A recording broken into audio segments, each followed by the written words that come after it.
యేసుక్రీస్తు వారు శిలువ మీద ఉన్నప్పుడు జస్ట్ ఇంకా ఏ క్షణాన కన్ను మోస్తాడో, అంటే తండ్రికి అప్పచెబుతాడో ఆత్మనే తెలియదు. ఆ చివరి క్షణం అన్నమాట. ఇంకా అది ఒకవేళ తండ్రికి కనుక ఆత్మను అప్పచెప్పాడంటే ఈ దొంగ పరిస్థితి కూడా, ఇతర దొంగలు కూడా నరకానికి వెళ్ళక తప్పదు. కానీ ఒక దొంగ అప్పటికప్పుడే పశ్చాత్తాపడుతూ ఉన్నాడు.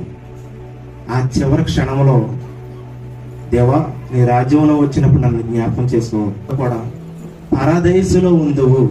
ఒకవేళ అక్కడ చెప్పకపోతే చాలా భయంకరమని వాక్యం సెలవిస్తూ ఉంది. పాపంతో కనుక మనం జీవిస్తే అది చాలా భయంకరం అని చెబుతుంది. ఇక్కడ పాతాళం ఏం చేస్తుంది?